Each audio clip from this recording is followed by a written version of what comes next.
கர்த்தருடைய நாமத்தினாலே உங்களை வாழ்த்துகிறேன். கர்த்தர் உங்களை ஆசீர்வதிப்பாராக. அப்போஸ்தலர் 10ஆம் அதிகாரம்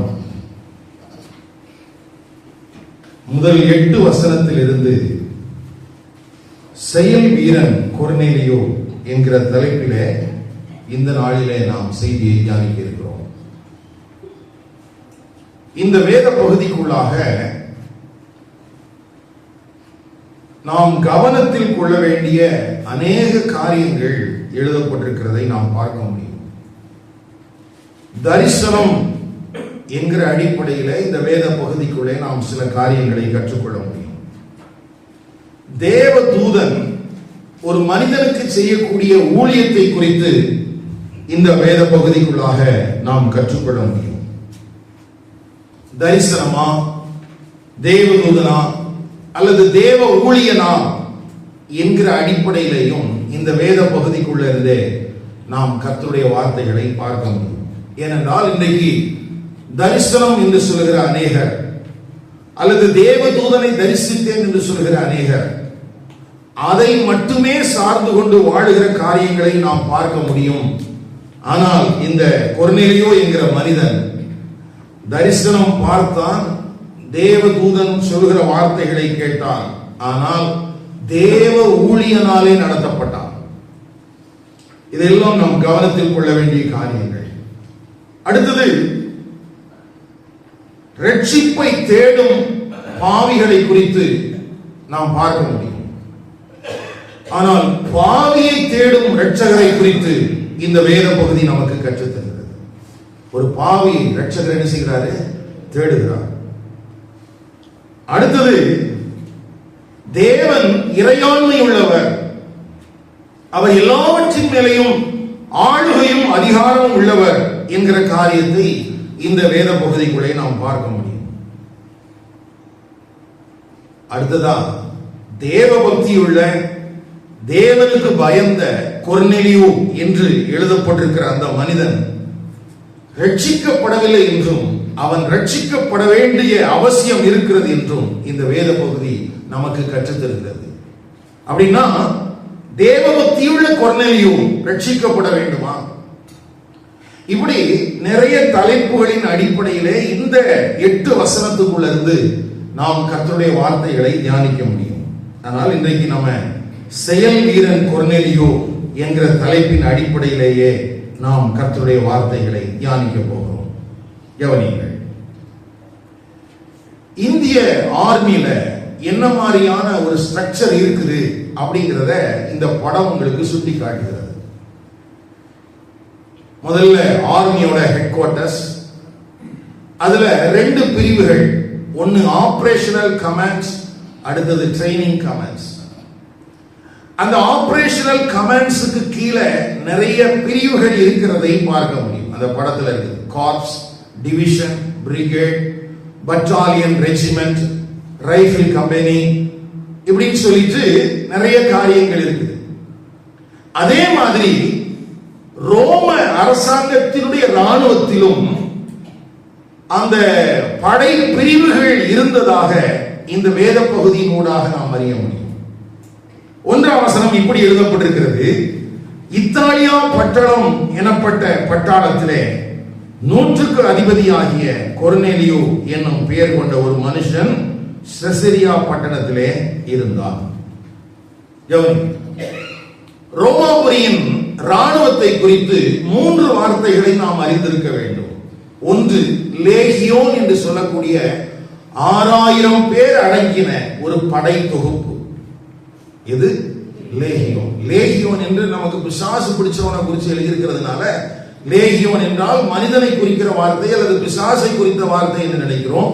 லேகியோன் என்பது ரோம அரசாங்கத்தினுடைய ஒரு படை பிரிவை குறிக்கிறது. நம்ம ஊர்ல அதுக்கு ரெஜிமெண்ட் சொல்றாங்க. நம்ம ஊர்ல என்ன சொல்றாங்க? ரெஜிமெண்ட் சொல்றாங்க. அங்க ரோம அரசாங்கத்துல அதுக்கு பேரு லேகியோன். அங்க 6000 பேர் அந்த போர்ச்சியவர்கள் இருப்பார்கள். அத பட்டாலியன்களாக பிடித்திருப்பார்கள். பட்டாளம் நமக்கு தமிழ்ல அந்த அர்த்தத்தில் போடல. தமிழ்ல யூஸ் பண்ணியிருக்கிற வார்த்தை சரியானதல்ல. பட்டாலியனாக பிரிக்கப்பட்டிருக்கிறது. ஒரு பட்டாலியன் சொல்லும் போது 600 வீரர்கள். எத்தனை வீரர்கள்? 600 வீரர்கள்.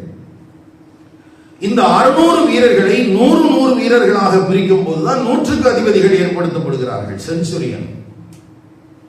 இங்கே 100க்கு அதிபதியாகிய கொர்னேலியு என்று எழுதப்பட்டிருக்கிறது.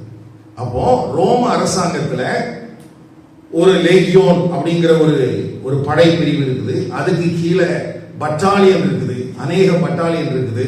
அதுக்கு கீழே செஞ்சுரியன் இருக்கிறாங்க. அவர்களுக்கு கீழே எத்தனை போர்ச்சவர்கள் இருக்கிறாங்க? 100 பேர் இருக்கிறாங்க. இது எங்க இருக்குன்னா செசரியா பட்டணத்துல இருக்கு. எங்க இருக்குது? செசரியா பட்டணம். அறிமுகம் பாருங்க, எவ்வளவு அழகா எழுதியிருக்கு. அந்த பட்டாளத்துக்கு பேர், அந்த 100க்கு அதிபதியா இருந்தானே அவன், அந்த பட்டாளத்துக்கு பேர் இத்தாலியன் பட்டாளம். இது ரொம்ப முக்கியமானது. ஏன்னா 88வது ஆண்டிலே இது சிரியாவிலே நிலைநிறுத்தப்பட்டிருந்ததாக சரித்திர குறிப்புகள் இருக்கிறது. அப்போ இது வரலாற்று சான்றோடு எழுதப்பட்டிருக்கிற ஒரு வசனமாக இருக்கிறது. ஒரு வரலாற்று சான்றோடு கூட எழுதப்பட்டிருக்கிற ஒரு வசனம். கவனிங்க, ஒரு ஆர்மி ஆபீசர் இந்த மனிதனை குறித்து எழுதப்பட்டிருக்கிற சாட்சி என்னன்னா, ஒரு 4 வார்த்தை இருக்கு. அவன் தேவ பக்தி உள்ளவன், அவன் தேவனுக்கு பயந்தவன், அவன் தான தர்மங்களை செய்கிறவன், எப்பொழுதும் தேவனை நோக்கி ஜெபம் பண்ணி கொண்டிருக்கிறான். என்னெல்லாம் எழுதியிருக்குது? தேவ பக்தி உள்ளவன், தேவனுக்கு பயந்தவன், செய்தவன். இப்போ உங்களை குறிச்சு ஒருவேளை வேதாகமம் எழுதுகிற ஆசிரியர்கள் எழுதுகிறதா இருந்தால் என்ன எழுதுவார்கள் என்று கொஞ்சம் யோசித்து பாருங்கள். என்ன எழுதுவாங்க? நமக்கு சின்ன ஒரு பதவி அல்லது சின்ன ஒரு பொருளாதாரத்தின் உயர்வு, இந்த உலகத்தின் காரியங்களிலே ஒரு சின்ன மேன்மை வந்து விட்டால் நமக்கு முதலாவது தடைபடுகிற காரியம் என்னன்னா ஜெபம். நமக்கு என்ன இல்லை? ஜெபம். அதுக்கு பிறகு வேத வாசிப்பு இல்லை, சபை கூடி வருதல் இல்லை. நாம் இந்த உலகத்தின் ஆசீர்வாதங்களை பற்றி கொண்டவர்களாக தேவனை விட்டு விலகிறவர்களாக இருக்கிறோம். ஆனால் இங்கே ஒரு மனிதனை குறித்து இருக்கிறது. இவன் புறவினத்தான், இவன் யூத மதத்தை சார்ந்தவர் அல்ல. ஆனால் அவன் தேவனுக்கு பயந்தவனாக இருக்கிறான், தேவ பக்தி உள்ளவனாக இருக்கிறான். இதுல பெரிய ஆச்சரியம் என்ன தெரியுமா? அந்த தேவ பக்தி உள்ளவன் என்று எழுதப்பட்டிருக்கிற, அதுல பயன்படுத்தப்பட்டிருக்கிற கிரேக்க பதம் வேதாகமத்தில் புதிய ஏற்பாட்டில் 4 முறைதான் பயன்படுத்தப்பட்டிருக்கு. அந்த தேவ பக்தி அப்படிங்கிற பதம் எத்தனை முறை தான் பயன்படுத்தப்பட்டிருக்குது? 4 முறை. அதுல 2 முறை இந்த கொர்நேலியுவை குறித்து தான் சொல்லி இருக்கிறது. யாரை குறித்து தான் சொல்லி இருக்குது? புதிய ஏற்பாட்டிலே 4 முறை தான் சொல்லி இருக்குது. அதுல 2 முறை யாரை குறித்து தான் சொல்லி இருக்குது? ஆமா. அப்போ தேவ பக்தி அப்படின்னு நம்ம படிக்கும் போது முதலாவது வேதாகமம் யாரை காட்டி தருகிறது என்றால், முதலாவது அனனியா என்கிற ஒரு சீஷனை. ஏற்கனவே நம்ம பார்த்தோம் இல்லையா, 9ஆம் அதிகாரத்தில் தமஸ்குல இருந்த ஒரு சீஷன் அனனியா. அவன் தேவ பக்தி உள்ளவன். அதுக்கு அடுத்தது அவன் ரட்சிக்கப்பட்டிருந்தான். அவன் தான் ஞானஸ்நானம் கொடுத்தான். அவன் தான் சவுலுடைய கண்கள் திறக்கப்படுவதற்கு ஜெபித்தான். சவுலை கர்த்தருக்குள் திடப்படுத்தினவன் அவன். அதுக்கு ஈக்குவலான ஒரு வார்த்தை யாருக்கு பயன்படுத்தப்பட்டிருக்கு தெரியுமா?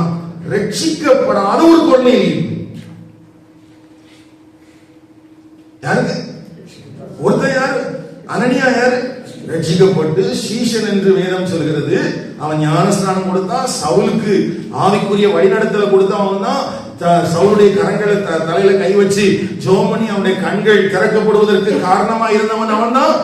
சவுலுடைய தேவ நோக்கங்கள் இவன் மூலமாகத்தான் ஆண்டவர் சொன்னார். அப்படி இருந்த மனிதனும் தேவ பக்தி உள்ளவன் சொல்லி இருக்குது. இந்த கொர்நேலியுவை அப்படிதான் சொல்லி இருக்குது வேதம். அவனை ஒரு முறை சொன்னா, இவனை எத்தனை முறை சொல்லுது? 2 முறை சொல்லுது. இந்த தேவ பக்தி உள்ளவன் அப்படின்னு சொன்னா என்ன அர்த்தம் அப்படின்னு பாத்தீங்கன்னா, நல்லா, அதாவது ஒரு பிராக்டிக்கலான ஒரு கிறிஸ்டியன் லைஃபை இது பேசுது. நடைமுறை கிறிஸ்தவ வாழ்க்கையை பேசுகிறது. இத பொதுவான கிரேக்கத்துல எங்க பயன்படுத்துறாங்க அப்படின்னு பாத்தீங்கன்னா, 1 தீமோத்தேயு 5ஆம் அதிகாரம் 4ஆம் வசனம். 1 தீமோத்தேயு விதவையானவளுக்கு பிள்ளைகளாவது பேரன் பேத்திகளாவது இருந்தால் இவர்கள் முதலாவது தங்கள் சொந்த குடும்பத்தை தேவ பக்தியாய் விசாரித்து பெற்றார் செய்த நன்மைகளுக்கு பதில் நன்மைகளை செய்ய கற்றுக்கொள்ள கடவர்கள்.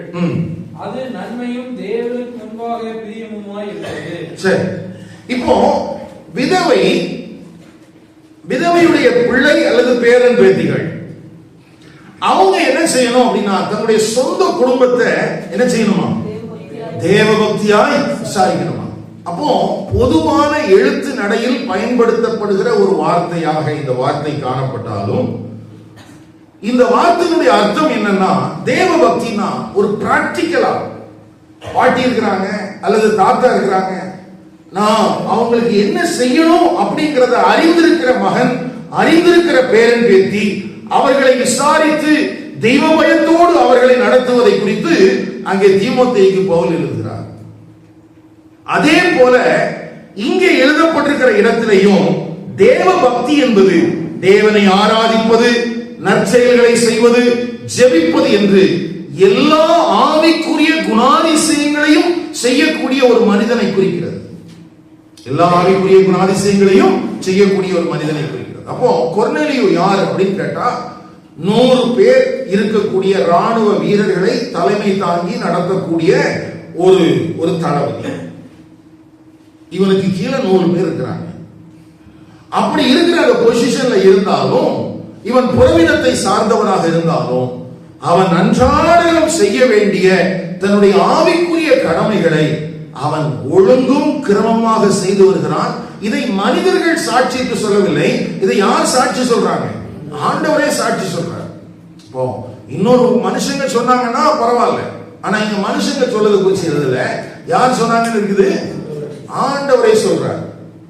அடுத்தது அவன் என்ன செய்திருக்கானா, தேவனுக்கு பயந்தவன். இந்த தெய்வ பயம் என்பது நமக்குள்ளே இருக்க வேண்டிய பயத் அல்ல.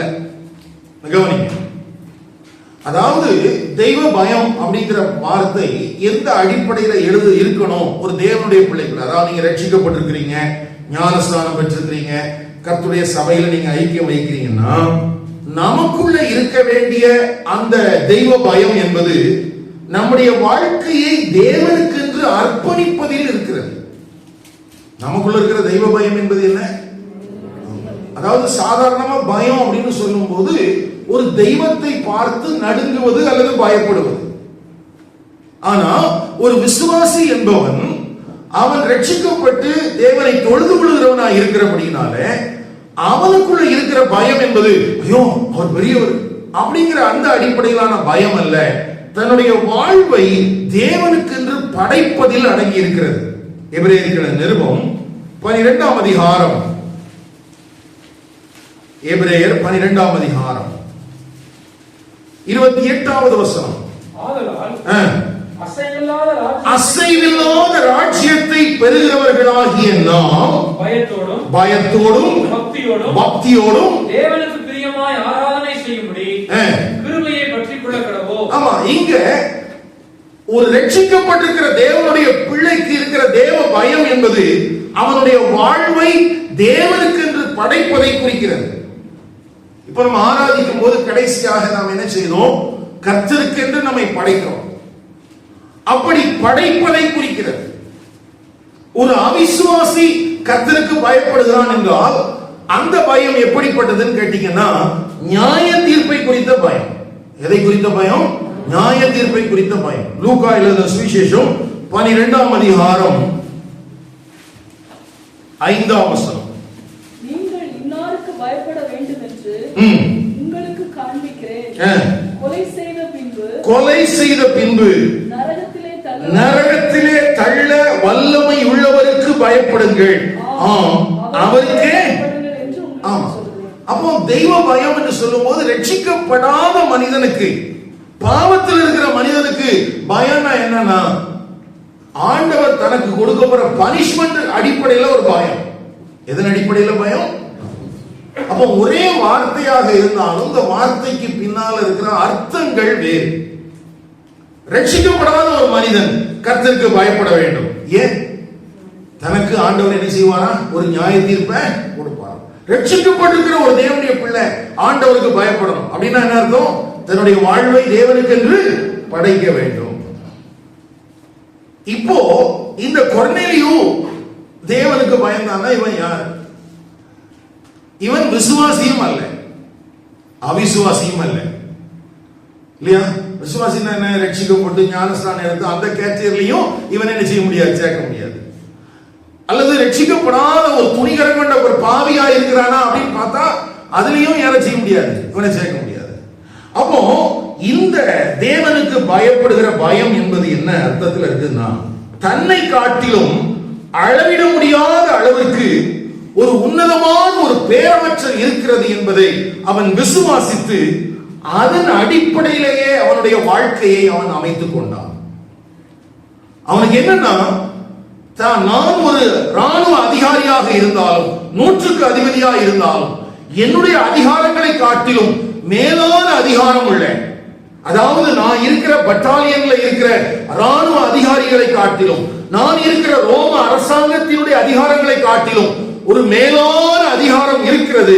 அந்த அதிகாரத்துக்கு முன்பதாக நான் சாட்சியோடு வாழ வேண்டும் அல்லது கவனமாக வாழ வேண்டும் என்கிறதின் அடிப்படையிலே இவன் தன்னுடைய வாழ்வை வடிவமைத்துக் கொண்டானாம்.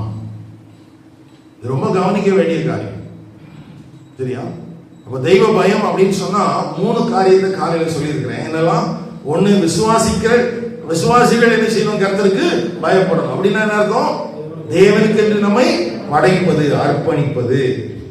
அவிசுவாசிகள் தேவனுக்கு பயப்படுவது என்றால் எதற்காக பயப்படணும்? தங்களுக்கு வரப்போகிற நியாய தீர்ப்புகளின் நிமித்தம் அவர்கள் பயப்பட வேண்டும். ஆனால் இந்த கொர்நேலியு எப்படி பயப்பட்டிருக்கிறான்னா, நான் ஒரு 100க்கு அதிபதியா இருக்கிறேன், எனக்கு மேல பட்டாலியனுக்கு தலைவர்களா இருக்கிறாங்க, ரோம அரசாங்கத்தினுடைய ஆட்சியாளர்கள் இருக்கிறாங்க, ஆனா இதையெல்லாம் காட்டிலும் ஒரு உன்னதமான ஒரு தேவன் இருக்கிறார் என்கிற ஒரு பயம் அவனுக்குள்ளே இருந்ததாம். அதெல்லாம் நம்ம ரொம்ப கவனிக்க வேண்டிய காரியங்கள் பாருங்க. அடுத்தது 3வது அவனுடைய சுபாவத்தை குறித்து சொல்லி இருக்கிறது. அவன் என்ன பண்ணானா, ஜனங்களுக்கு மிகுந்த தர்மங்களை செய்யணும், தான தர்மம் எல்லாம் பண்ணான். அடுத்தது எப்போதும் தேவனை நோக்கி என்ன செஞ்சிட்டு இருந்தான்? யோசிச்சு பாருங்களேன். சர்ச்சுக்குள்ள இருக்கிறோம், நமக்கே எப்போதும் ஜெபம் பண்றாங்கன்னா என்ன அர்த்தம்? எப்போ பார்த்தா சும்மா ஜெபம் பண்ண இருக்கிறேன், வேற வேலையெல்லாம் பார்க்க வேண்டாமா? எப்போ பார்த்தாலும் சர்ச்சில் பிரேயர் வச்சுட்டு வாங்கன்னா என்ன பண்ணுறது? உங்களுக்கு என்ன வீட்டில் வேலை இல்லைன்னு நினைச்சீங்களா?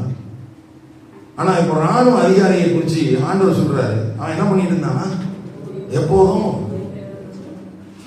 அவனுக்கு எப்படிதான் வேலை வச்சோ இருந்துச்சு, அவன் வேலையில் எப்படி உண்மையா இருந்தாலும் தெரியல. சரி, இந்த தான தர்மத்தை குறித்தும் ஜெபத்தை குறித்தும் நாம் கவனிக்க வேண்டிய ஒரு காரியம் இருக்கிறது. இந்த கொர்நேலியு புறவினத்தான் என்று சொன்னேன், ஆனால் இவனுடைய செயல்பாடுகளை எல்லாம் பார்க்கும் போது யூத மார்க்கத்தை தழுவினவனை போல அவனுடைய செயல்பாடுகள் இருக்கு. எதை தழுவமா இருக்குது? யூத மார்க்கத்தில். ஆனா இவன் யூத மார்க்கத்திலையும் முழுமையா போய் சேரலன்னு சொல்றான். யூத மார்க்கத்திலையும் என்ன செய்யல? இவன் முழுமையா சேரல. ஜஸ்ட் அந்த யூத மார்க்கத்தை இவன் ஏற்றுக்கொள்வதற்கு மன அளவிலே இவனுக்குள்ள நல்ல ஒரு பக்குவம் இருந்துச்சு. அந்த வேதத்தை வாசித்திருப்பான். அந்த அடிப்படையில தான் இவனுடைய செயல்பாடுகள்ல மாற்றங்கள் இருக்குது. கவனிங்கள். அப்போ இந்த இடத்துல இந்த மனிதன் கிறிஸ்தவனாகவும் இல்லை, யூதனாகவும் இல்லை, புறவினத்தானாகவும் இல்லை. ஆனா ஒரு தெய்வத்துக்கு பயந்த ஒரு மனுஷனாக வாழ்ந்துட்டு இருக்கிறான். அதுல அவனுக்குள்ள இருந்த இந்த 2 சுபாவங்களும் நம்ம கவனத்தில் கொள்ள வேண்டிய காரியங்கள். யூதர்களுக்கு பிரதான கட்டளையாகவே கொடுக்கப்பட்டிருந்த காரியங்கள் என்னன்னா, தான தர்மம் பண்ணணும். யாருக்கு? யூதர்களுக்கு. அதே மாதிரி அவங்க என்ன செய்யணும்னு ஆண்டவர் எதிர்பார்த்தாங்க, ஜெபம் பண்ணணும்னு எதிர்பார்த்தாங்க. இந்த காலகட்டத்தை நீங்க குறிப்பா கவனிச்சு பார்த்தீங்கன்னா, இந்த 2யுமே அவர்கள் தவறாகத்தான் புரிந்து வைத்திருந்தார்கள். யாரு? யூதர்கள் தான தர்மங்களை செய்வதை குறித்தும் ஜெபிப்பதை குறித்தும் அவங்களுக்குள்ள சரியான அண்டர்ஸ்டாண்டிங் இல்ல. இப்ப இப்படி யோசிச்சுக்கங்களேன். இப்ப சபைக்கு சொந்தமாக இருக்கிற ஒரு காரியம், இப்போ ஆண்டவரை ஆராதிப்பது அல்லது வசனத்தை வாசிப்பது, தியானிப்பது, இப்படி இருக்கிற காரியங்கள் சபைக்குள்ளேயே நிறைய பிரச்சனைகள் இருக்குது. ஆராதனைன்னா என்ன அப்படிங்கறத குறித்து ஒவ்வொரு திருச்சபையும் ஒவ்வொரு விதமான அர்த்தங்களை சொல்லிக் கொண்டிருக்கிற காலத்துல இருக்கிறோம். இப்படி இருக்கிற போது சபைக்கு வராத ஆனால் ஒரு மனிதன் நன்றாக ஆராதிக்கிறான்னு வைத்துக்கோங்க, அவன் வேத வசனத்தின்படி ஆராதிக்கிறான்னு வச்சுக்கோங்க, அது எப்படி இருக்கும்? சொல்றவங்களுக்கு புரியுதா? சபைக்குள்ள வந்திருக்கிற நமக்கே ஆராதனைனா எப்படி இருக்குது? இருக்கிறீங்களா? நான் சொல்ற புரியுதா உங்களுக்கு? அதாவது நமக்கே ஆராதனைன்னு சொல்லும் போது ஒவ்வொரு ஊழியக்காரங்க ஒவ்வொரு விதமா நம்மளை நடத்துறாங்க, ஒவ்வொரு விதமா நம்ம பார்க்கிறோம். நமக்குள்ளேயே ஒரு ரைட் அண்டர்ஸ்டாண்டிங் இல்ல, என்னன்னா இவர் இப்படி பண்றாரு அவர் அப்படி பண்றாரு, எதுதாங்க சரி அப்படிங்கிற மாதிரியான எண்ணம் நமக்குள்ள என்ன செய்யுது இருக்குது. அப்படி இருக்கும்போது சபைக்கே வராத ஒரு மனுஷன், நமக்கு யாருக்குமே தெரியல, அவன் வீட்டுல உட்கார்ந்து நல்ல பயபக்தியோடு கர்த்தரை ஆராதிக்கிறான், ஆண்டவரே அவனுடைய ஆராதனை அப்ரிஷியேட் பண்ணாருன்னா எப்படி இருக்கும்? இப்ப அவனை நீங்க பாக்குறீங்க, அப்ப கேட்பீங்க, என்னையா உன் கையில பைபிள் இருந்த மாதிரி தெரியல, நீ சர்ச்சுக்கு போன மாதிரி தெரியல, ஞானஸ்தானம் எடுத்த மாதிரி தெரியல, கர்த்தருடைய பந்தியில பங்கெடுத்த மாதிரி தெரியல, ஆனா உனக்கு எப்படி ஆராதனை எப்படி தெரிஞ்சது? அதே மாதிரி வேதத்தை புரிந்து கொள்வதில் இன்னைக்கு சபைக்கு வருகிற நமக்கு நிறைய பிரச்சனை இருக்குது. நமக்கு தகுந்தாற் போல வேத வசனத்தை திரித்து கொண்டிருக்கிறோம். இப்ப சபைக்கே வராத ஒரு மனிதன், கிறிஸ்தவன் அல்ல, ஆனா வீட்டுல உட்கார்ந்து வேதத்தை வாசிக்கிறான், அவனுக்கு வேதம் புரியுது, அந்த வேதத்தினுடைய மகத்துவங்களை அவன் அறிந்து கொள்ள முடிகிறது. அவனுக்கு ஐயோ இப்படி ஒரு தெய்வம் இருக்கிறாரா அப்படின்னு பயப்படுறான். யோசிச்சு பாருங்களேன், அப்படி ஒரு மனிதனை நீங்கள் சந்தித்தால் எப்படி இருக்கும் அப்படின்னா, அதே மாதிரிதான் இந்த கொர்நேலியனுடைய வாழ்க்கை. அன்றைக்கு இருந்த யூதர்களுக்கு எப்படி தான தர்மம் செய்ய வேண்டும் என்று தெரியவில்லை. அன்றைக்கு இருந்த யூதர்களுக்கு ஜெபம் எப்படி செய்ய வேண்டும் என்று தெரியவில்லை. ஆகவே தான் இயேசு கிறிஸ்து மலை பிரசங்கத்துல 6ஆம் அதிகாரத்துல இதெல்லாம் சேர்த்து அவங்களுக்கு பேசுறார். எப்பா எது ஆராதனை? மத்தேயு 6ஆம் அதிகாரத்துல 4 டாபிக் ஆண்டவர் பேசுறார். என்ன பேசுறாரு? தான தர்மம், ஜெபம், உபவாசம், 5 காரியங்கள். அடுத்தது எது உங்களுடைய பொக்கிஷங்களை நீங்கள் எப்படி நீங்கள் பாதுகாக்க வேண்டும் என்று எதெல்லாம் பேசுறாரு? 1 தான தர்மம், 2 ஜெபம், 3 உபவாசம், 4 உங்களுடைய பொக்கிஷங்களை நீங்கள் எப்படி பராமரிக்க வேண்டும். இதுல யாரே வீக்கா இருக்கிறாங்க? யூதர்களே வீக்கா இருக்கிறாங்க. யூதர்களுக்கே தெரியல தான தர்மம் எப்படி பண்ணணும், யூதர்களுக்கே தெரியல ஜெபம் எப்படி ஜெபிக்கணும். இயேசு சொல்லி கொடுத்துட்டு போறாரு. ஆனா இயேசுவை பார்க்கல, அப்போஸ்தலர்களை பார்க்கல, சபைக்கு வரல, ஜெபாலயத்துக்கு போகல. ஒரு ராணுவ அதிகாரியா இருக்கிற ஒரு கொர்நேலியுவுக்கு என்ன தெரிஞ்சிருக்குது? எப்படி தான தர்மம் பண்ணணும் தெரிஞ்சிருக்குது, எப்படி ஜெபிக்கணும்னு தெரிஞ்சிருக்குது. அது தேவனால் அங்கீகரிக்கப்பட்டிருக்கிறது. அது தேவனால் அங்கீகரிக்கப்பட்டிருக்கிறது. அப்படின்னா இவனுக்குள்ள இருந்த இந்த தேவனை குறித்த அறிவை நாம் எளிதாக எடுத்துக்கொள்ளக் கூடாது. எளிதாக என்ன செய்யக்கூடாது? எடுத்துக்கொள்ளக்கூடாது. தான தர்மங்களும் ஜெபங்களும் தேவனால் அங்கீகரிக்கப்பட்டிருக்கிறது. 3ஆம் வசனத்தில் எப்படி வாசிக்கிறோம் பாருங்களேன். ஏறக்குறைய 9ஆம் மணி நேரத்தில் தேவனுடைய தூதன் தன்னிடத்தில் வரவும், கொர்நேலியுவே என்று அழைக்கவும் பிரத்யட்சமாய் தரிசனம் கண்டு அவனை உற்று பார்த்து பயந்து, ஆண்டவரே என்ன என்றான். அப்பொழுது அவன், உன் ஜெபங்களும் உன் தர்மங்களும் தேவனுக்கு நினைப்பூட்டுதலாக அவர் சந்நிதியில் வந்து எட்டி இருக்கிறது. ஆமா, யோசிச்சு பாருங்களேன். யூதர்கள் வேதத்தை உடையவர்கள், ஆபிரகாமின் சந்ததியார், அவர்களுக்கு தான தர்மம்னா என்னன்னு தெரியல. அவர் சொல்றாரு தான தர்மம் செய்யும் போது எப்படி செய்ய வேண்டும் என்று. யூதர்கள் ஆபிரகாமின் சந்ததியார், அவர்களுக்கு ஜெபிக்க வேண்டும் என்கிற காரியத்தில் எப்படி ஜெபிக்கணும்னு தெரியல. அதனால இயேசு கற்றுக் கொடுக்கிறார் ஜெபம் பண்ண வேண்டிய விதமாவது. ஆனா சம்பந்தமே இல்லாத ஒருத்தன் ஜெபம் பண்றான், தான தர்மம் பண்றான். இது யாரால் அங்கீகரிக்கப்பட்டிருக்குதான்? பரலோகத்தில் அங்கீகரிக்கப்பட்டு அங்கிருந்தே செய்தி வந்துருச்சு. நல்ல கவனிங்க, இதெல்லாம் ரொம்ப நம்ம கம்பேர் பண்ணி படிச்சு பார்க்கிறோம் பாருங்க. நிறைய நேரத்தில் நம்ம கொர்நேலியும் படிச்சுட்டு போயிடுறோம். ஆனா நம்மை போல ஞானஸ்தானம் எடுக்காத, நம்மை போல கர்த்தருடைய பந்தியில் இருக்காத, நம்மை போல சபை குடிவருதலில் பங்கெடுக்காத, இந்த ஆவிக்குரிய அனுபவங்கள் எதுவுமே இல்லாத ஒரு கொர்நேலியோ அவன் தேவ பக்தி உள்ளவனாக இருந்தான், தேவனுக்கு பயந்தவனாக இருந்தான். அவனுடைய தான தர்மங்களும் அவனுடைய ஜெபங்களும் தேவனால் அங்கீகரிக்கப்பட்டதாக இருந்தது. அப்போ அவனுக்குள்ள ஆண்டவரை குறித்த புரிதல் என்ன, அவனுக்குள்ள ஆண்டவரை குறித்து இருந்த பயம் என்ன? இன்றைக்கு நமக்குள்ள எல்லாம் தெரியும் சொல்றோமே, நமக்குள்ள இருக்கிற புரிதல் என்ன, நமக்குள்ள இருக்கிற தேவனை குறித்த காரியங்கள் என்ன? இந்த கால நேரத்தில் கர்த்தருடைய ஆவியானவர் நம்முடைய மனக்கண்களை திறப்பாராங்க. சரி, என்ன தான தர்மத்துல ஜெபத்துல என்னையா பிரச்சனை இருந்துச்சு அப்படின்னு பாத்தீங்கன்னா, 6ஆம் மத்தேயு சுவிசேஷம் 6ஆம் அதிகாரம் 1ஆம் வசனத்துல இருந்து வாசிங்க. மனுஷர் காண வேண்டும் என்று அவர்களுக்கு முன்பாக உங்கள் தர்மத்தை செய்யாதபடிக்கு எச்சரிக்கை. அன்றைக்கு இருந்த யூதர்கள் தான தர்மம் பண்ணினார்கள். எதற்காக என்றால் மனுஷர்கள் பார்க்க வேண்டும் என்பதற்காக. எதுக்காக செஞ்சாங்க? அப்ப கொர்நேலியு எப்படி செய்யல? மனுஷர்கள் பார்க்க வேண்டும் என்று செய்யல. அடுத்தது 2ஆம் வசனம். ஆகையால் நீ தர்மம் செய்யும் போது மனுஷரால் புகழப்படுவதற்கு மாயக்காரர் ஆலயங்களிலும் வீதிகளிலும் செய்வது போல உனக்கு முன்பாக தாரை ஊதுவியாதே. அவர்கள் தங்கள் பலனை அடைந்து தீர்ந்தது என்று மெய்யாகவே உங்களுக்கு சொல்லுங்கள். யூதர்கள் தர்மம் செய்யும் போது மனிதர்களால் புகழப்பட வேண்டும் என்று எதிர்பார்த்தார்கள். நம்ம ஊர்ல சொல்லுவாங்களா, கொடுத்து கொடுத்து சிவந்த கரையா. அப்படி புகழ்ச்சியை விரும்பி தான தர்மம் பண்ணினார்கள். இயேசு சொன்னார், அப்படி அல்ல. எப்படி செய்யணும்? 3ஆம் வசனத்தில் எழுதியிருக்குது, உன் தர்மம் அந்தரங்கமாக இருப்பதற்கு உன் வலதுகை செய்கிறதை உன் இடதுகை. அப்ப கொர்நேலியு எப்படி செஞ்சிருக்கிறான்? ஏன்னா இது தேவனால் என்ன செய்யப்பட்டிருக்குது. ஆமா, ஒரு ராணுவ அதிகாரியாக இருந்த போதிலும் அவன் செய்த தான தர்மங்கள் மனிதர்கள் பார்க்கவும் இல்லை, மனிதர்கள் புகழ்வதற்காக செய்யப்படவும் இல்லை. ஆகவே அது தேவனால் அங்கீகரிக்கப்பட்டிருந்தது. இன்றைக்கு நீங்களும் நானும் செய்யக்கூடிய உதவிகள் எதற்காக? ஹலோ, முக்கியங்க. எதுக்காக? மனுஷர்கள் பார்க்க வேண்டும் என்பதற்காகவா அல்லது மனிதர்கள் பாராட்ட வேண்டும் என்பதற்காகவா? ஒவ்வொரு ஊர்ல ஒவ்வொரு விதமான பழக்க வழக்கங்கள் இருக்குது.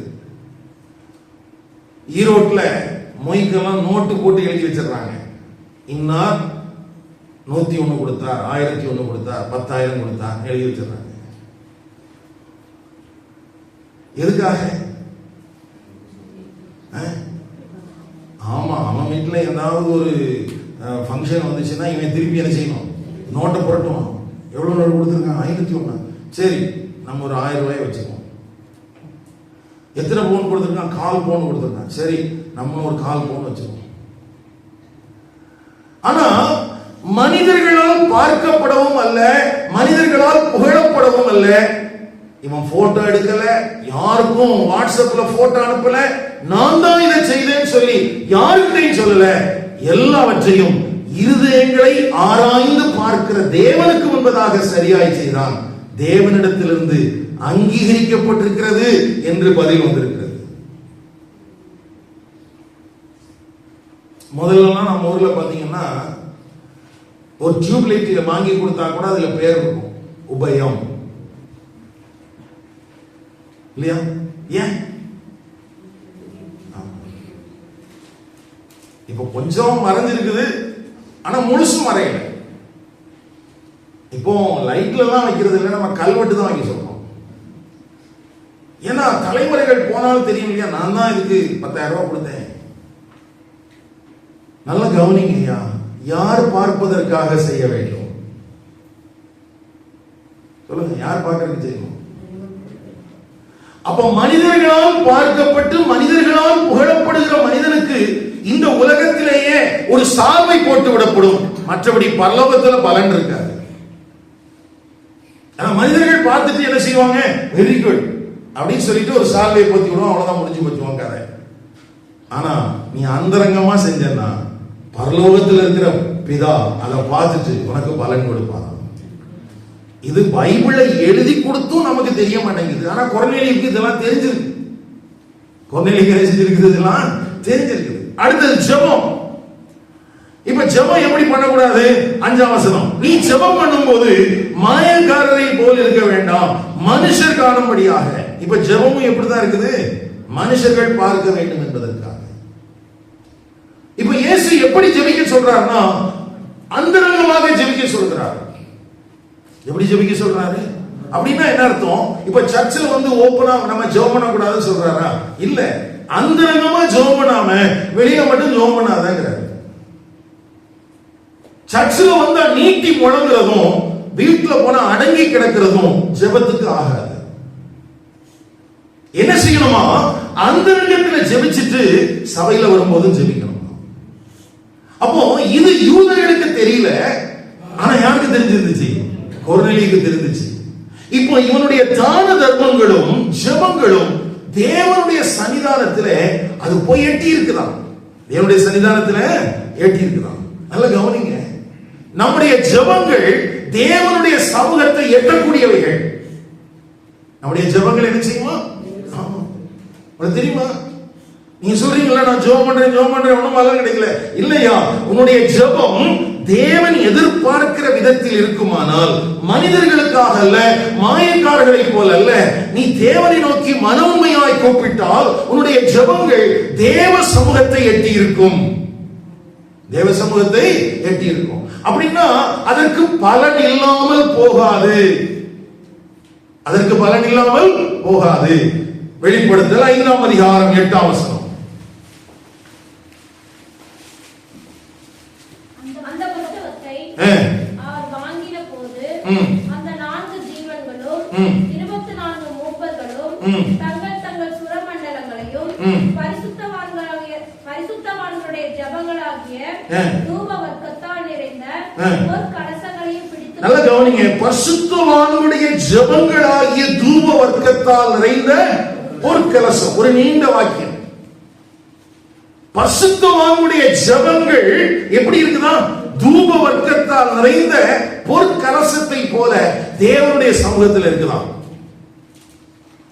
அப்போ இந்த 2 வசனத்தின் அடிப்படையில், அதாவது அப்போஸ்தலர் 10ஆம் அதிகாரத்திலையும் வெளிப்படுத்தல் 5ஆம் அதிகாரம் 8ஆம் வசனத்தின் அடிப்படையிலையும், அடுத்தது வெளிப்படுத்தல் 8ஆம் அதிகாரம் 3ஆம் வசனத்தின் அடிப்படையிலையும் வேறொரு தூதனும் வந்து தூபகாட்டும் பொற்கலசத்தை பிடித்து பலிபீடத்தின் படியிலே நின்றான். சிங்காசனத்திற்கு முன்பாக இருந்த பொற்பீடத்தின் மேல் சகல பரிசுத்தவான்களுடைய ஜெபங்களோடும் செலுத்தும்படி மிகுந்த தூப வர்க்கம் அவனுக்கு கொடுக்கப்பட்டது. அப்போ ஆசரிப்பு கூடாரத்துல, தேவனுடைய ஆலயத்துல எப்படி மகா பரிசுத்த ஸ்தலத்துக்கு முன்பதாக தூப வர்க்கங்கள் காண்பிக்கப்பட்டதோ, அப்படி போல பரிசுத்தவான்கள் கிறிஸ்துவின் நிமித்தம் தங்கள் ஆத்துமாக்களை கர்த்தருக்கு கொடுத்தவர்கள், தங்கள் சரீரத்தை ஒப்பு கொடுத்தவர்கள், ரத்தம் சிந்தி மரித்தவர்கள், இரத்த சாட்சிகள், இவர்களுடைய ஜெபங்கள் கூக்குரல்கள் எல்லாம் தேவனுடைய சமூகத்தில் எப்படி இருக்குதா? ஒரு தூப கலசம் போல இருக்கலாம். அப்போ அது மனிதர்களுக்கு முன்பதாக நாம் செய்யவில்லை. நாம் அந்தரங்கத்தில் செய்யக்கூடிய எல்லா ஜெபங்களுக்கும் அது யார்கிட்ட இருந்து பதில் வர்றதுக்கு காத்துட்டு இருக்குது. அப்போ இதை இந்த கொர்நேலியு என்கிற தேவனுடைய மனிதனுடைய வாழ்க்கையிலிருந்து நாம் கற்றுக்கொள்கிறோம். இவன் ஜெபித்த ஜெபம் யோசிச்சு பாருங்க, ரட்சிக்கப்படல, ஞானஸ்நானம் எடுக்கல, சபையின் ஐக்கியத்துக்கு வரல, ஆனா இவன் ஜெபித்த ஜெபமே தேவனுடைய சமூகத்துல அங்கீகரிக்கப்பட்டிருக்கிறது அப்படின்னு சொல்லுமானா, ரட்சிக்கப்பட்டு ஞானஸ்நானம் எடுத்து கிறிஸ்துவை பின்பற்றுகிற நம்முடைய வாழ்க்கையில நாம் செய்கிற ஜெபங்கள் தேவனால் அங்கீகரிக்கப்படுமா? தேவனிடத்திலிருந்து பலன் வருமா? சத்தத்தை காணும். இருக்கிறீங்களா? உங்களுடைய ஜெபங்கள் கேட்கப்படுமா? உங்களுடைய ஜெபங்கள் தேவனை எட்டி இருக்கிறதா? ஏன் நாம் தேவ சித்தத்தின்படி ஜெபிக்க வேண்டும்? கொஞ்சம் வருஷத்துக்கு முன்னால ஒரு சகோதரி எனக்கு ஒரு ஆலோசனை சொன்னாங்க. சொன்னாங்க, நீ இந்த கண்டிஷன்ல ஜெபம் பண்ணனா இது இந்த கூரையை தாண்டி போகாதுன்னாங்க. ஆமா, அப்படி ஒரு எச்சரிப்பை சொன்னாங்க. ஒழுங்கா சரிப்படுத்திக்க, உன்னுடைய வாழ்க்கையை சரிப்படுத்திக்க. இன்னைக்கு அதெல்லாம் இல்ல, ஜெபம் பண்ணு. நல்ல கவனிங்க, யூதர்களுக்கு எப்படி ஜெபிக்க வேண்டும் என்று தெரியவில்லை. யூதருடைய ஜெபங்கள் தேவ சமூகத்தை வந்து எட்டினதாக இல்லை. ஆகவே இயேசு அவர்களுக்கு வந்து சொல்கிறார் எப்படி ஜெபிக்க வேண்டும் என்று. மனிதர்கள் பார்க்கிறபடி ஜெபிக்க கூடாது, இஷ்டத்துக்கு அலப்பிட்டு நடக்கக்கூடாது. பரமண்டலங்களில் இருக்கிற எங்கள் பிதாவே, உம்முடைய நாமம் பரிசுத்தப்படுவதாக, உம்முடைய ராஜ்யம் வருவதாக, உம்முடைய சித்தம் பரமண்டலத்திலே செய்யப்படுகிறது போல பூமியிலையும் செய்யப்படுவதாக அப்படின்னு சொல்லி ஜெபிப்பதற்கான மாதிரியை இயேசு கற்றுக் கொடுத்திருக்கிறார். அப்படியே சொல்லல, இதை மாடலா வச்சுக்கிட்டு நீ ஜெபம் பண்ணுன்னு சொல்லியிருக்கிறார். இதெல்லாம் நம்ம கவனமாக இருக்க வேண்டியது மிகவும் அவசியம். இந்த கொர்நேலியு தேவனால் அங்கீகரிக்கப்பட்ட ஒரு தான தர்மத்தையும் ஜெபம் பண்ணுகிற வாழ்வையும் உடையவனாக இருந்தான். சரி, நல்ல கவனிங்களேன். இப்போ இவனை குறிச்சு பாசிட்டிவா இருக்கிற காரியங்கள்லாம் சொன்னேன். என்னெல்லாம்? தேவ பக்தி உள்ளவன், தேவனுக்கு பயந்தவன், தான தர்மமும் ஜெபமும் தேவனால் அங்கீகரிக்கப்பட்ட நிலைமையில் இருக்கிறான். இப்படிலாம் இருந்தாலும் இவன் ரட்சிக்கப்படல. இவன் என்ன செய்யல? ரட்சிக்கப்படல. அப்போ ரட்சிப்பு என்பது இதை காட்டிலும் மேன்மையான ஒன்றாக இருக்கிறது. ரட்சிப்பு என்பது எதா இருக்குது? ரட்சிக்கப்படாமலும் ஒரு மனுஷன் தேவனுக்கு பயந்தவனை போல சபைக்குள்ள இருக்க முடியும். ரட்சிக்கப்படாமலும் ஒரு மனுஷன் தான தர்மம் பண்ண முடியும், ஜெபம் பண்ண முடியும். நம்ம என்ன நினைக்கிறோம்னா, சபைக்குள்ள இருக்கீங்களா, ரட்சிக்கப்பட்டிருக்கீங்களா அப்படின்னு நம்ம கேட்டோம்னா, நான் சர்ச்சுக்குலாம் ரெகுலரா வந்துட்டு இருக்கிறேன், காணிக்கை கொடுக்குறேன், தசம பாகம் கொடுக்குறேன், நான் சபை ஆராதனைகள்லாம் பங்கெடுக்கிறேன், ஜெபம் பண்றேன், ஏன் சுவிசேஷம் அறிவிக்கிறேன். நல்ல கவனிங்க, இப்படிப்பட்ட குணாதிசயங்கள் ஒன்றும் நாம் ரட்சிக்கப்பட்டிருக்கிறோம் என்பதற்கான முழுமையான சான்று அல்ல. முழுமையான சான்று அல்ல. இப்ப இன்னொரு இதுல கவனிக்க வேண்டியது என்னன்னா, இந்த கொர்நேலியுவால அக்செப்ட் பண்ண முடிஞ்சது. கொர்நேலியுவே, நீ ரட்சிக்கப்பட வேண்டியிருக்குப்பா அப்படின்னு சொன்னா அவனால ஏற்றுக்கொள்ள முடியுது. இன்னைக்கு சபைக்குள்ள இதே குணாதிசயங்களோடு யாராயிலும் ரட்சிக்கப்படாமல் இருந்தால், நீங்க ரட்சிக்கப்படணும்னு சொன்னா ஏத்துக்குவாங்க? சொல்லுங்க, இல்லையா? இப்ப கொர்நேலியிட்ட வந்து தேவதூதன் சொல்றான், தரிசனமாகி சொன்ன உடனே அவன் அக்செப்ட் பண்ணிட்டான். உடனே பேதுருவை தேடி போனதாக பின்னாட்களில் வாசிக்கிறோம். அங்கே ரட்சிப்புக்கு ஏதுவான சுவிசேஷம் பிரசங்கிக்கப்படுகிறது, பரிசுத்த ஆவியானவர் அவர்களை ரட்சித்தார் என்றெல்லாம் நாம் வாசிக்கிறோம். ஆனா இன்றைக்கு திருச்சபைக்குள்ளே இதே போல கொர்நேலியு என்கிற மனிதன் இருப்பானால், அவனை பார்த்து ஐயா நீ ரட்சிக்கப்பட வேண்டும் என்று சொன்னால் அவன் என்ன சொல்லுவான்? எனக்கு தெரியாதா, நாங்க எத்தனை தலைமுறையா கிறிஸ்தவங்களா இருக்கிறோம், நான் எவ்வளவு பக்தி உள்ளவன், நான் எவ்வளவு காணிக்கைகளை கொடுக்கிறேன், நான் எவ்வளவு ஜெபம் பண்றேன் தெரியுமா? அப்போ கொர்நேலியுக்கும் நம்முடைய வாழ்க்கைக்குமான நிறைய விதத்துல நம்ம கம்பாரிசன் பண்ணி பார்க்க வேண்டியிருக்குது. நம்மளை நிதானித்து பார்க்க வேண்டியது அவசியமா இருக்குது. ரட்சிக்கப்படாத ஒரு மனிதனாக இருந்தாலும் கூட நமக்கும் சவால் விடக்கூடிய விதத்துல அவனுடைய வாழ்க்கை அடங்கி இருக்கிறது. இந்த கால நேரத்துல கர்த்தருடைய ஆவியானவர் நம்முடைய மனக்கண்களை திறப்பாங்க. ரட்சிக்கப்படலன்னு சொல்லும் போது ஒரு சிலருக்கு யோசனையா இருக்கலாம். அப்போஸ்தலர் 11ஆம் அதிகாரம் 14ஆம் வசனம், நீயும் உன் வீட்டார் அனைவரும் ரட்சிக்கப்படுவதற்கு ஏதுவான வார்த்தைகளை அவன் உனக்கு சொல்லுவான் என்று அந்த தூதன் தனக்கு சொன்னதாகவும் எங்களுக்கு அறிவித்தான். ஆமா, தூதன் எதுக்காக வந்தான் அப்படின்னா, ஏன் தரிசனம்? நீ நல்ல தெய்வனுக்கு பயந்து வந்தான், தேவபக்தி உள்ளவன் தான், தான தர்மங்கள் ஜெபங்கள் எல்லாம் தேவனுடைய சமூகத்தை வந்து எட்டி இருக்கிறதா. ஆனாலும் நீ ரட்சிக்கப்படல. நீ ரட்சிக்கப்படுவதற்கான வார்த்தைகளை யார் உனக்கு சொல்லுவான்? அப்போஸ்தலனாகிய சீமோன் பேதுரு வந்து சொல்லுவான் அப்படின்னு மெசேஜ் சொல்லப்படுது. நான் ஏற்கனவே சொன்னேன், இன்னைக்கு ஒருவேளை தேவ தரிசனத்தை பார்த்த நபர்கள் ஊழியக்காரங்க சொல்றதை கேட்பான்னு நினைக்கிறீங்களா? லோ உடம்பால இப்ப ஆண்டவர் உங்களுக்கு தரிசனம் மாறாரு, அடுத்த நாள் சர்ச்சைக்கு வர அப்படியே சட்டையெல்லாம் எடுத்து விட்டு, நான் யார் தெரியுமா? ஆண்டவரே எனக்கு என்ன செஞ்சிருக்கிறாரு? தரிசனமா இருக்கிறாரு. இங்க சொல்ற பிரசங்கம் எல்லாம் கேட்குமா உங்களுக்கு? கேட்காது. இப்ப தேவதனையும் பார்த்தாச்சு, தேவதன் வந்து ரெஸ்பாண்ட் பண்றான், உன்னுடைய ஜெபங்கள்லாம் அங்கீகரிக்கப்பட்டது. அவ்வளவுதான், பிறகு கையிலே பிடிக்க முடியாது நம்மளை. ஆனா இவ்வளவு நடந்த பிறகும் இந்த மனுஷன் யாரை பார்க்கறதுக்கு போறான்னா, யாரை தேடி போறான்? மீன் பிடிக்கிறவனை தேடி போறான். யோசிச்சு பாருங்க, இதெல்லாம் நம்ம கற்றுக்கொள்ள வேண்டிய மிக முக்கியமான பாடங்கள். இறையாண்மை உள்ள தேவன், பயப்பட வேண்டிய தேவன் என் வாழ்க்கையில என்ன செய்ய விரும்புகிறார் என்பதை குறித்த ஒரு சரியான புரிந்து கொள்ளுதல் ஒரு தேவனுடைய பிள்ளைக்கு அவசியம். அப்போ மனுஷன் வர்ற மாதிரியே ஒரு நல்ல ஜான் வெஸ்லி அப்படிங்கிற ஒரு மனுஷனை தேடியும் ஆண்டவர் வந்தார். இந்த கொர்நேலியுடைய வாழ்க்கை அப்படியே யாருக்கு பொருந்தும் அப்படின்னு பாத்தீங்கன்னா, ஜான் வெஸ்லிங்கிற தேவனுடைய மனுஷனுக்கு என்ன செய்யும்? பொருந்தும். ஏன்? அந்த ஜான் வெஸ்லியும் ஊழியத்துக்கும் அவங்க கொடுக்குறாரு, ஊழியம் செஞ்சுறாரு, பிரசங்கம் பண்றாரு, ஜெபம் பண்றாரு, நல்ல ஒரு பரபரப்பான ஒரு ஊழியத்தை செஞ்சுட்டு இருக்கிறாரு. அப்படி இருக்கிற போது லண்டன்ல ஒரு நாள் ரோமர் நிருபத்தை தியானித்துக் கொண்டிருக்கிற ஒரு கூட்டத்துக்கு போறார். அங்க போன பிறகுதான் தெரிஞ்சது, ஐயோ நாம ரட்சிக்கப்படலையே. யாருக்கு? ஒரு மிஷனரி, ஒரு பிரசங்கியார், கர்த்தருக்காக செயல்பட்டு கொண்டிருந்த ஜான் வெஸ்லிக்கு ரோமர் நிருபத்தை பிரசங்கம் பண்ணி கொண்டிருந்த ஒரு கூட்டத்தில் லண்டன்ல போய் உட்காரும் போதுதான் தெரிஞ்சது, நான் என்ன செய்யலன்னோ ரட்சிக்கப்படலையே. அப்ப ஜான் வெஸ்லி கிட்டத்தட்ட கொர்நேலியு மாதிரி தேவனுக்கு பயந்து ஜெபம் பண்ணி பிரசங்கம் பண்ணி மிஷனரியா போய் எல்லா வேலையும் செஞ்சாச்சு. அதுக்கு பிறகுதான் அவருக்கு தெரியுது, ஐயோ நான் என்ன செய்யல, ரட்சிக்கப்படல. திரும்பவும் சொல்றேன், ரட்சிக்கப்படுதல் என்பது மிகவும் முக்கியமானது. அங்க ரோமர் நிருபத்திலிருந்து அங்கே கர்த்தருடைய வார்த்தைகள் ஸ்பர்ஜனுடைய அந்த விளக்கு உரையிலிருந்து அந்த காரியங்கள் பேசப்படுகிறது. அதை கேட்ட மாத்திரத்திலே தான் ஒரு பாவி என்றும் தனக்கு ஒரு இரட்சகர் தேவை என்றும் தான் தேவனுக்கு முன்னதாக நீதிமானாக்கப்படாத பட்சத்தில் நானும் ஒரு நியாய தீர்ப்புக்கு உட்பட்டிருக்கிறேன் என்றும் ஜான் வெஸ்லி புரிந்து கொண்டு தன்னை தேவனுக்கு என்று படைக்கிறார்.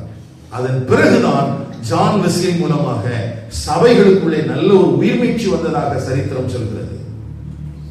அப்போ 1738 வருடத்துல இது நடந்த காரியம். அப்போ கொர்நேலியுவை போல ஒரு ஜான் வெஸ்லி என்கிற மனிதனும் சபையின் சரித்திரத்தில் இருந்தான். ஆகவே தான் நான் சொல்கிறேன், இன்றைக்கு ஒருவேளை நம்முடைய வாழ்க்கை ரட்சிக்கப்படாமலேயே இப்படி வெளி தோற்றத்தின் படியிலான ஒரு கிறிஸ்தவத்துக்கு இணங்கி இருப்பீர்களானால் உங்கள் வாழ்க்கையில் நீங்கள் ரட்சிக்கப்பட வேண்டியது என்பது மிகவும் முக்கியமான காரியம்.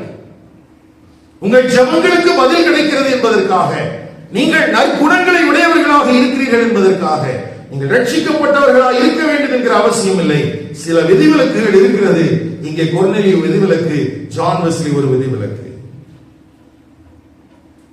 ஜான் வெஸ்லி ஒரு விதிவிலக்கு. ரட்சிக்கப்படாத மனுஷங்கிட்ட தான் ஆண்டவர் வந்து பேசுறாரு. அப்ப நான் முதல்ல சொன்னேன், ரட்சிப்பை தேடக்கூடிய பாவிகள் இருக்கிறாங்க. ஆனா இந்த பாவியை தேடி ரட்சகரே என்ன செஞ்சிருக்கிறாரு? வந்திருக்கிறாரு. இந்த கொர்நேலியு என்கிற மனிதன். சரி, இப்ப பாருங்க 5ஆம் வசனம். இப்பொழுது நீ யோப்பா பட்டணத்துக்கு மனுஷனை அனுப்பி பேதுரு என்று மறுபேறு உண்ட சீமோனை அழைப்பி. ஆமா, இப்போ ஆண்டவர் வந்து ஒரு தெளிவான ஒரு மெசேஜை சொல்றாரு. என்ன சொல்றாருன்னா, யோப்பா பட்டணத்துக்கு மனுஷரை அனுப்பி அங்கே யாரை கூப்பிடணும்? பேதுரு என்று மறுபேர் கொண்ட சீமோனை கூப்பிடு. இதுல என்ன பியூட்டினா, 6ஆம் வசனத்துல அவன் யார் வீட்டுல இருக்கிறான்னா, தோல் பதடினாகிய சீமோன் என்னும் ஒருவனுடைய வீட்டில் என்ன செஞ்சிருக்கிறான்? இருக்கிறான். அவனுடைய வீடு கடலோரத்தில் இருக்கிறது. நீ செய்ய வேண்டியதை அவன் உனக்கு சொல்லுவான். சரியான நபரை, சரியான செய்தியை சரியான நேரத்தில் தேவன் கொர்நேலியுவுக்கு சொன்னார். சில நேரங்களில் இன்றைக்கு தீர்க்க தரிசனம் என்கிற பெயரில பேசப்படுகிற அநேக அபத்தமான காரியங்கள் தீர்க்கமானதாக இல்லை. சில நேரத்தில் தீர்க்க தரிசனம் சொல்லுகிற ஆட்கள் பாத்தீங்கன்னா, இப்போ இத தேவதன் சொல்லும்போது சொல்றான், சீமோன் பேதுரு வீட்டுல சீமோன் பேதுருவை கூப்பிடு அப்படின்னு. இப்ப நம்ம ஒரு தீர்க்கதரிசி இப்போ 21st செஞ்சுரியில சொல்லியிருந்தா சீம் அப்படின்னு எழுதிட்டே போவான். அதாவது அந்த பேர் அவனுக்கு வரலையாம். கேட்டது யாரும்? அதாவது ஆண்டவர் வந்து அவனுடைய வாயில ஒரு வார்த்தையை போடுறாராமா, இவனுக்கு அதை உச்சரிக்க முடியல, அதனால C C C C C இப்படிலாம் அங்க எந்த பில்டப்பும் கொடுக்கல, தெளிவா சொல்லப்பட்டுச்சு. ஏன் தெரியுமா?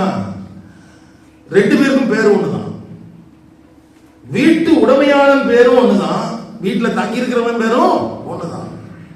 ஒருவேளை போகிற அந்த போர்ச்சியவர்கள் அல்லது இவனுடைய வேலையாட்கள் போய் தோல் பதறிடுகிற சீமோனை கூட்டிட்டு வந்துட்டா என்ன பண்ண முடியும்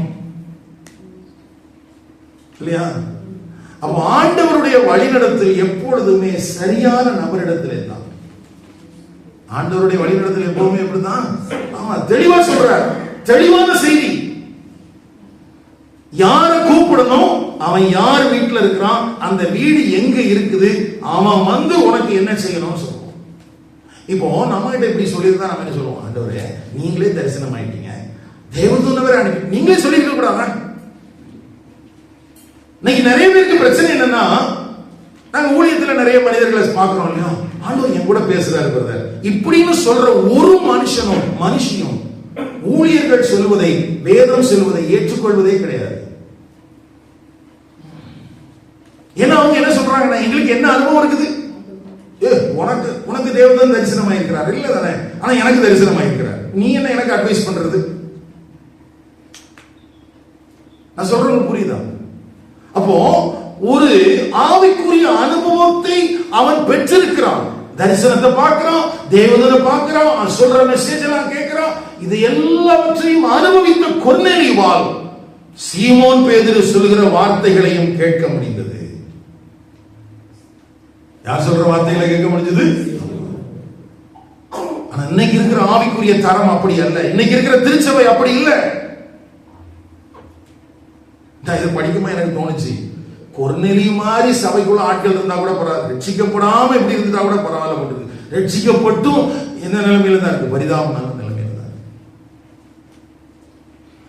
ஏன் செயல்படுகிற வீரன் அல்லது செயல் வீரன் அப்படிங்கிற பெயர் நம்ம வச்சோம்னா அதை ரொம்ப கவனிக்கணும் பாருங்க. 7ஆம் வசனத்துல இப்போ மெசேஜ் எல்லாம் சொல்லியாச்சு.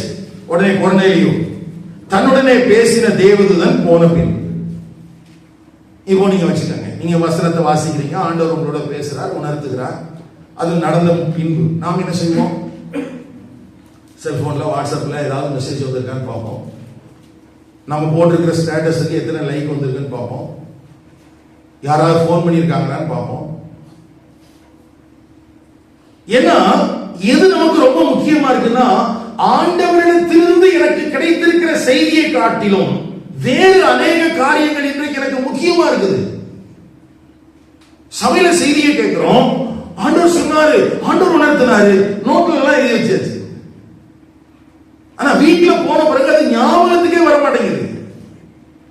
அப்போ கொர்நேலியு தன்னுடனே பேசின தேவதூதன் போன பின்பு எல்லாரையும் கூப்பிட்டு என்னை தேடி தேவதூதன் வந்தான் அப்படிலாம் கூட சொல்லல. என்ன சொல்லல? என்ன தேடி? யோசிச்சு பாருங்களேன், இன்னைக்கு நம்மளை தேடி ஒரு தேவதூதன் வந்தா நம்ம என்ன செய்வோம்? அவ்வளவுதான், நீ ஒருத்தரும் தூங்க முடியாது. எல்லாருக்கும் எத்தனை கான்டாக்ட் இருக்கோ அத்தனை நம்பருக்கும் ஃபோன் பண்ணி, உனக்கு தெரியுமா எனக்கு தேவதூதனை பார்த்தேன், எனக்கு தெரியுமா? அதாவது கண்ணை மூடிட்டு இந்த டியூப் லைட்டை பார்த்தா ஒரு வெளிச்சம் தெரியும், அதை பார்த்துட்டே நம்ம ஆட்கள் பிரமிக்கிறார்கள். அது சொல்ற புரியுதா? என்ன புரியுது? ஜெபம் பண்ணும்போது கண்ணை மூடிட்டு இருந்தா வெளிச்சத்தை பார்த்தா என்ன தெரியும்? அதை பார்த்தே நம்ம தேவதூதன் நினைச்சிட்டு இருக்கோம். உண்மையாவே தேவதூதன் வந்தா நம்மள கையில அடிச்ச முடியாது, பிடிக்கவே முடியாது. ஆனா அந்த பாவி பைய கொர்நேலியு பாருங்களேன், போன உடனே தன் வீட்டு மனுஷரில் 2 பேரையும் தன்னிடத்தில் சேவிக்கிற போர்ச்சவர்கள் தேவ பக்தி உள்ள ஒருவனையும் அழைத்து. இப்ப இவனுக்கு என்ன தெரியும் குணாதிசயம் இருக்குன்னா, 100 பேர்ல எவெல்லாம் ஜெபம் பண்றான், எவெல்லாம் தான தர்மம் பண்றான், எவெல்லாம் கர்த்தருக்கு பயப்படுகிறாங்கிறதை தெரிஞ்சு வச்சிருக்கிறான். சபையில தெரியுமா உங்களுக்கு? சபையில இருக்கிற சகோதர சகோதரிகள் யார் தேவனுக்கு பயந்தவர்கள் என்று உங்களுக்கு தெரியுமா? நமக்கு ஜால்ரா போடுறவங்க தெரியும், நம்ம என்ன சொன்னாலும் ஆமா இல்ல அப்படின்னு சொன்னா உடனே புரியும். ஆனா இவன் யார சேர்க்கிறாங்கிறத பாருங்க, ஏன் செயல் வீரன் கொர்நேலியு அப்படின்னு கேட்டா, தேவதூதன் போன உடனே தன் வீட்டு மனுஷரில் 2 பேரையும் தன்னிடத்தில் சேவிக்கிற போர் சேவர்களில் தேவபக்தியுள்ள ஒருவனையும் அழைத்து எல்லாவற்றையும் அவர்களுக்கு விவரித்து சொல்றான். நான் ரட்சிக்கப்படலன்னு சொல்றான். எவ்வளவு துணிகரம் இல்ல, நம்ம ரட்சிக்கப்படவே இல்லை, ஒண்ணும் தெரியல, ஆனா நம்மள பெரிய ஆளா காட்டிக்கிறதுக்கு முயற்சி. ஆனா இவன் எக்ஸ்பிளைன் பண்றான், நான் வந்து 100க்கு அதிபதியா இருக்கிறேன், எனக்கு கீழே தான் நீ வேலை செய்யற, என் வீட்டுல தான் நீங்க வேலைக்காரர்களா இருக்கிறீங்க, ஆனால் நல்லா கேட்டுக்கங்க, நான் தேவனுக்கு பயந்தவன் சொல்றாரு, நான் ஆண்டவருக்கு செய்யற ஜெபங்கள் எல்லாம் ஆண்டவருடைய சமூகத்தில் எட்டப்பட்டிருக்குதான், ஆனால் என்னவோ குறை இருக்கும் போல இருக்குது, இந்த மனுஷனை பார்க்க சொல்லி இருக்கிறார்ப்பா, என்னன்னு தெரியல அப்படின்னு எல்லாவற்றையும் விவரித்து சொல்லி அவர்களை யோப்பா பட்டணத்துக்கு அனுப்பினார். அப்படின்னா தனக்கு கடத்தப்பட்ட சொல்லப்பட்ட செய்தியை தன் வாழ்க்கையில செயல்படுத்த ஆரம்பித்தார். இவன் தனியா உட்கார்ந்து நான் ஜெபம் பண்றேன், இன்னும் ஆண்டவர் ஏதாவது எனக்கு வெளிப்படுத்துறாரான்னு பார்ப்போம்லாம் இல்லை. இருக்கிறீங்களா? இன்னைக்கு நமக்கு எவ்வளவு தெளிவான செய்திகள் சொல்லப்பட்டாலும் கூட நம்ம ரொம்ப ஆவிக்குரியவர்களாக காண்பித்துக் கொள்வதற்கு நம்ம என்ன சொல்றோம்னா, ஜெபம் பண்றோம்ல, ஆண்டவர் என்ன நடத்துறாரு அப்படின்னு கொர்நேலியு சொல்லல. சொன்ன உடனேயே சொன்ன செய்தியை அவன் என்ன செஞ்சான், செயல்படுத்தினான். இவன் என்ன செய்யல, ரட்சிக்கப்படல. பக்கத்துல கைப்பிடிச்சுங்க. ரட்சிக்கப்படாத கொர்நேலியு தேவ பக்தி உள்ளவனாய், தேவனுக்கு பயந்தவனாய், தேவனுடைய வார்த்தைக்கு கீழ்ப்படுகிறவனாய் இருக்கிறான். நம்ம எப்படி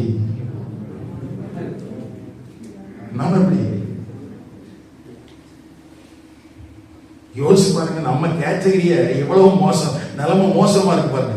ரட்சிக்கப்படாத கொர்நேலியு கூட நம்மளால என்ன செய்ய முடியல, கம்பேர் பண்ணி பார்க்க முடியல. நம்முடைய தரம் அவ்வளவு மோசமா இருக்குது. சிரிக்கிறோம், நம்மை திருத்திக் கொள்ள வேண்டியது அவசியம். நம்ம ரொம்ப விளையாட்டா நம்ம எடுத்துக்கிறோம். ஆண்டவர் நமக்கு கொடுத்திருக்கிற அனுகூலமான காரியங்களை குறித்து, ஆண்டவர் நமக்கு தந்திருக்கிற வேத வசனத்தின் வெளிச்சத்தை குறித்தெல்லாம் நாம் உணர்வுள்ளவர்களாக இருந்திருக்க வேண்டும். இப்ப இவனுக்கு மட்டும் முதல்லயே இந்த வசனத்தை யாராவது சொல்லி கொடுத்திருந்தானே அவன் எப்படி இருந்திருப்பான் இல்லையா? ஒண்ணுமே தெரியல, ஆனாலுமே இவன் பிளஸ்டா இருக்கிறான். இன்னொரு காரியத்தை மட்டும் சொல்லி முடிக்கிறேன். இப்படி தேவனுக்கு பயந்திருந்த கொர்நேலியுவை தேவன் தேடி வந்து அவனை தன் பட்சமா இழுத்துக் கொள்வதற்கு இத்தனை வேலைகளையும் செய்கிறார். இப்ப யோப்பா பட்டணத்துல சீமோன் இருந்ததுக்கு காரணம் என்ன? நான் போன வாரத்துல சொன்னேன், அவன் தோல் பதனிடுகிற அந்த சீமோனுடைய வீட்டில் இருக்கிறான். தோல் பதனிடுதல் என்பது யூதனுடைய வாழ்க்கையின்படி அது அருவருப்பானது, தீட்டானது. அங்க அவங்க என்ன செய்யக்கூடாது, இருக்கக்கூடாது. அப்படின்னா அவ்வளவு பலவந்தப்படுத்தப்பட்டு ஒரு பாவியை மனம் திரும்ப வைப்பதற்காக பேதுரு எங்க வைக்கப்பட்டிருக்கிறான்? ஐயா, உங்களுக்கு கிடைத்திருக்கிற ரட்சிப்பை நீங்கள் எளிதாக எடுத்துக் கொள்ளாதீர்கள். அதற்கு பின்பு தேவன் எவ்வளவாய் யார் யாருடைய வாழ்க்கையிலெல்லாம் செயலாற்றி இருக்கிறார் என்பதை கொஞ்சம் கவனித்து பாருங்கள். இயேசு கிறிஸ்து நம்முடைய பாவங்களுக்காக மரித்தார் என்பதோடு முடிந்து விடவில்லை. அந்த செய்தி நமக்கு கடத்தப்பட்டு அந்த வார்த்தையின் அடிப்படையிலான ஒரு ரட்சிப்பை நம்முடைய வாழ்க்கையில தருவதற்காக ஆண்டவர் அநேக மனிதர்களை ஜெபிக்கிறவங்களை ஏற்படுத்தி இருக்கிறாரு, சுவிசேஷம் அறிவிக்கிறவங்களை ஏற்படுத்தி இருக்கிறாரு, நம்மளை தேடி வந்து சுவிசேஷம் சொல்றதுக்கு ஆட்களை வச்சிருந்தாரு. இதெல்லாம் எதுக்காக செஞ்சாருன்னா, நான் பாவியா இருக்கிறேன், நான் அவரை தேடுறதுக்கு வாய்ப்பு இல்லை, என்னை தேடி இயேசு வந்தார். இது ரொம்ப முக்கியங்க. பாவியா இருக்கிற ஒரு கொர்நேலியுவை தேடி தேவன் தன்னுடைய இறையாமையின்படி அவர் வந்து தேவதூதன் மூலமா ஒரு செய்தியை சொன்னது மாத்திரம் இல்ல, இவனுக்காகவே ஒரு மனுஷனை எங்க உட்கார வச்சிருக்கிறாரு? ஆமா, தோல் பதனிடுகிற அந்த இடத்திலேயே உட்கார வச்சிருக்கிறாரு. அவன் நினைச்சிருப்பான், ஆண்டவரே என்னைக்கு என்ன விடுவிப்பீர், என்னைக்கு என்ன விடுவிப்பீர். இல்லைன்னா அவன் டூர்ல போயிடுவான். யோப்பால இருந்து அவன் திரும்ப சசரியாவுக்கு அல்ல, அவன் திரும்ப சமாரியாவுக்கு போக வேண்டியவன். கவனிங்கள், நீங்களும் நானும் ஆராதிக்கிற தேவன் யார், அவருடைய செயல்பாடுகள் எப்படி இருக்கிறது, அவரை அறிந்திருக்கிற நாம் எப்படி செயல்பட வேண்டும் என்றெல்லாம் வேதம் கற்றுத்தருகிற அடிப்படையில நாம் கவனமா இருக்க கர்த்தர் உதவி செய்வாராங்க. இந்த வார்த்தைகள்லாம் தெரிஞ்ச உடனே ஸ்தோத்திரம் ஆண்டவரே, என்னுடைய ஜபங்கள் எல்லாம் வந்துருச்சுப்பா, அவ்வளவுதான் அப்படின்னு சொல்லிட்டு விட்டுருல. உடனே அவர் என்ன சொன்னாரோ அந்த வார்த்தைக்கு கீழ்ப்படுகிற ஒரு இருதயம் கொர்நேலியுவுக்கு இருந்தது. இந்த கால நேரத்தில் அது திருச்சபைக்கு தேவை. அதுதான் திருச்சபைக்கு தேவை. நமக்குள்ள தெய்வ பயம் இருக்குது, தெய்வ பக்திலாம் இருக்குது, தான தர்மம் பண்றோம், ஜெபம் பண்றோம், ஆனா கீழ்ப்படிதல் இல்லை. சொல்லப்படுகிற வார்த்தைகளை குறித்து நாம் அக்கறையா இல்லை. அது யாருக்கும் நினைச்சிடறோம் அல்லது விட்டுடுறோம், மறந்துடுறோம். இல்லைங்க, தேவதூதன் போன உடனே அந்த வார்த்தைக்கு உடனடியாக நான் கீழ்ப்படுத்திட்டான்.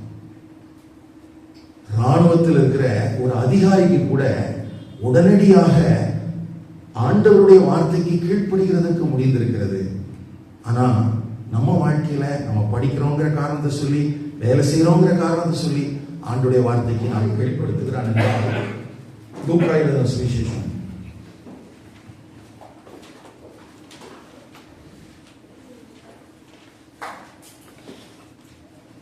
7ஆம் அதிகாரம்